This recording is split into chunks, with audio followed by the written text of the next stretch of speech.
जय हिंद दोस्तों, कैसे हैं आप सब। आई होप आप सभी अच्छे होंगे। और डेली आपके लिए जितने भी फिजिक्स के ऐसे टॉपिक हैं जहाँ से न्यूमेरिकल बनते हैं, क्योंकि एक एक मार्क्स आपके लिए इम्पोर्टेंट है आपके एग्जाम में आपके क्वेश्चंस को करेक्ट करना। ठीक है, क्योंकि एक एक मार्क्स से अगर हम देखें तो आप सिलेक्शन की ओर जाएंगे।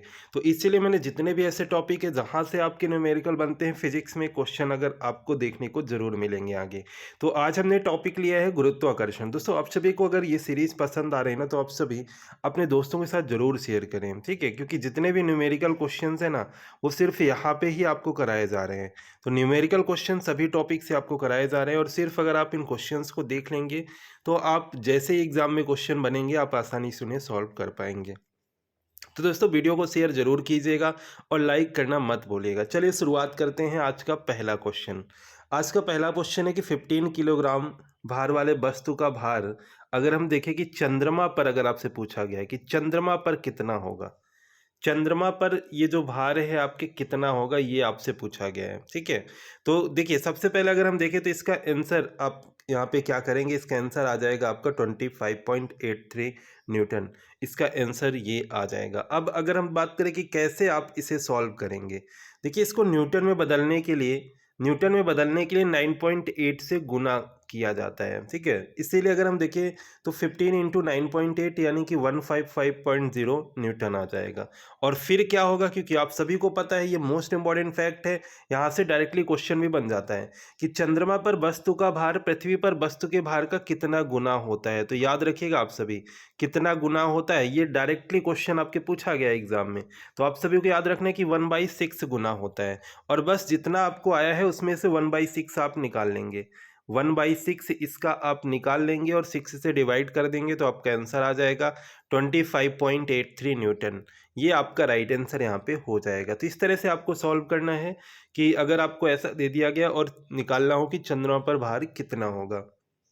ठीक है, चलिए नेक्स्ट क्वेश्चन कर लेते हैं कि 100 मीटर की ऊंचाई पर जो गुरुत्वीय त्वरण है आपका, ग्रेविटी 9.3 है, तो पृथ्वी के सतह से कितनी गहराई पर जी का मान 9.3 मीटर पर सेकंड स्क्वायर हो जाएगा। ये आपसे क्वेश्चन पूछा गया है। ठीक है, तो अगर हम देखें सबसे पहले मैं आपके साथ आंसर शेयर करूं तो आपको आंसर यहाँ पे आएगा 200 मीटर। क्या आएगा आंसर? 200 मीटर। पर जब हम इसे सॉल्व करेंगे तो आप सभी को पता है कि h ऊंचाई पर g का मान और d गहराई पर g का मान से अगर हम देखें कि संबंध क्या है, तो इसे अगर हम देखें आप नॉर्मली सॉल्व कर सकते हैं। इसका फॉर्मूला d = 2h होता है। ठीक है, d = 2h। और यहाँ पे आपको बताया गया है, जो आपको यहाँ पे d = 2h है और हाइट आपको दी गई है, कितनी दी गई है? 100 मीटर की। 100 मीटर की ऊंचाई आपको हाइट दी गई है। और नॉर्मली आप यहाँ पे देखें तो आप आसानी से आंसर कर सकते हैं, d = 2 × 100। तो आप सभी का आंसर आ जाएगा 200 मीटर। 200 मीटर आपका राइट आंसर यहाँ पे आ जाएगा। ठीक है, नेक्स्ट क्वेश्चन है, 1 किलोग्राम वस्तु का भार कितना होता है? 1 किलोग्राम वस्तु का भार कितना होता है, ये आपसे पूछा गया है। तो देखिए अगर हम देखें भार यहाँ पे W बराबर क्या होता है? mg। और m अगर हम देखें तो m क्या है? 1। और g का मान आपको पता है 9.8 होता है। जी का मान आपको पता है 9.8 होता है, तो डायरेक्टली आप आंसर कर देंगे 9.8 n। ठीक है, तो यहाँ पे आप डायरेक्टली आंसर इस तरह से सॉल्व कर सकते हैं। नेक्स्ट क्वेश्चन है, पृथ्वी पर यदि किसी वस्तु का भार m है तो चंद्रमा पर उस वस्तु का भार कितना होगा? बहुत ही आसान सा क्वेश्चन है। पृथ्वी पर यदि किसी वस्तु का भार m है तो चंद्रमा पर उसका भार कितना होगा? तो m/6 हो जाएगा। क्या हो जाएगा?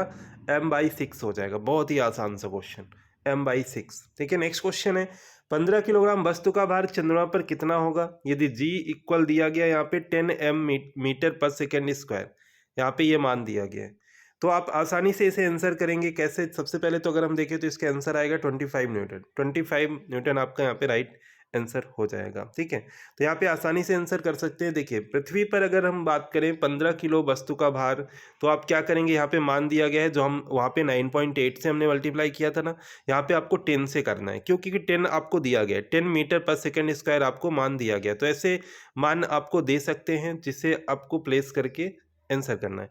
15 इंटू 10 करेंगे 150 n आ जाएगा। और फिर चंद्रमा पर वस्तु का भार पृथ्वी पर वस्तु के भार का 1/6 होता है, तो 150 से 1/6 को आप सॉल्व करेंगे, आपका आंसर आ जाएगा 25। तो बहुत ही आसान सा है, मैंने समझाने का यहाँ पे आपको प्रयास करता हूँ जिससे कि आप एग्जाम में जब क्वेश्चन बने तो आप आसानी से आंसर कर पाएँ। ठीक है, नेक्स्ट क्वेश्चन है, दो वस्तुएं जिनका द्रव्यमान 10 केजी है और आपके देखें तो 20 केजी है, एक दूसरे से 100 मीटर की दूरी पर स्थित है, दोनों वस्तुओं के बीच लगने वाला गुरुत्वाकर्षण बल कितना होगा? दोनों वस्तुओं के बीच लगने वाला गुरुत्वाकर्षण बल कितना होगा? तो सबसे पहले अगर हम देखें तो आंसर आएगा 0.1334 इंटू 10⁻⁻11 न्यूटन। ठीक है, अब अगर हम देखें तो इसके लिए फॉर्मूला क्या होता है, F=G m1m2/r²। ये फॉर्मूला आपने पढ़ा है। जी का मान क्या होता है, तो 6.67 इंटू 10⁻11 mg। ठीक है, 11 एंड आपके फिर यहाँ पे m1 का मान दिया गया है और m2 का मान दिया गया और डिवाइड में 100r²। r का जो मान है 100 है। ठीक है, बस आपको कैलकुलेशन कर लेना है और आप देखेंगे 13.34 इंटू 10⁻11 डिवाइड 100 करेंगे तो आपका आ जाएगा 0.1334 इंटू 10⁻11 न्यूटन। इस तरह से आप आंसर कर सकते हैं गुरुत्वाकर्षण बल अगर आपसे पूछा जाए तो। आप सभी को बताया गया क्या आंसर हो जाएगा, 0.1334 इंटू 10⁻11 न्यूटन। ठीक है, नेक्स्ट क्वेश्चन है, किसी ग्रह पर यदि 2 केजी वस्तु का भार 18 न्यूटन है तो उस ग्रह पर जी का मान क्या हो जाएगा? उस ग्रह पर जी का मान क्या हो जाएगा? तो आपको बताया गया है कि आपके फॉर्मूला क्या होता है, एम जी, यानी कि एफ, यहाँ पे डब्ल्यू इक्वल एम जी। ठीक है, तो बस इसी में आपको आपको अप्लाई कर देना है, यही फॉर्मूला आपको अप्लाई कर देना है। तो देखिए यहाँ पे भार दिया गया है, यहाँ पे क्या दिया गया है, यहाँ पे आपको भार बताया गया, यानी डब्ल्यू बराबर एम जी जो ये फॉर्मूला होता है, यहाँ पे आपको भार का मान दिया गया है, वेट दिया गया है। तो देखिए यहाँ पे अगर हम देखें 18 हो जाएगा और किसी वस्तु का भार जो है आपके यहाँ पे देखें तो आपको बताया गया है कि जैसे कि 18 न्यूटन तो आपका भार दे दिया गया। पर अगर हम बात करें यहाँ पे जी का मान, जैसे कि जी का मान आपको निकालना है तो 18/2 कर देंगे तो यहाँ पे 9 मीटर पर सेकंड स्क्वायर आ जाएगा। इस तरह से आप कर सकते हैं। भार का फॉर्मूला होता है एम जी और 18 हो जाएगा आपका भार और m हो जाएगा 2 और g आपको निकालना है तो बस आपको 18/2 कर देंगे तो आपका 9 मीटर पर सेकंड स्क्वायर आ जाएगा। ठीक है, नेक्स्ट क्वेश्चन है, 1 ग्राम फोर्स 1 ग्राम वस्तु पर कितना त्वरण उत्पन्न कर सकता है? इस तरह से क्वेश्चन अगर आपसे पूछा जाए तो आप डायरेक्टली आंसर कर सकते हैं कि 980 मीटर पर सेकंड स्क्वायर। 980 मीटर पर सेकंड स्क्वायर अगर हम देखें तो आपका राइट आंसर हो जाएगा। नेक्स्ट है, जैसे कि पूछ लिया गया 1 किलोग्राम फोर्स यानी कि 1 किलो वस्तु पर त्वरण उत्पन्न कर सकते हैं कितना, तो ये अगर हम देखें तो आपके जो क्वेश्चन है ये, हाँ, 9.8 मीटर पर सेकंड स्क्वायर। ठीक है, 9.8 मीटर पर सेकंड स्क्वायर आपका हो जाएगा यहाँ पे राइट आंसर। क्वेश्चन सेम है अगर हम देखें यहाँ पे।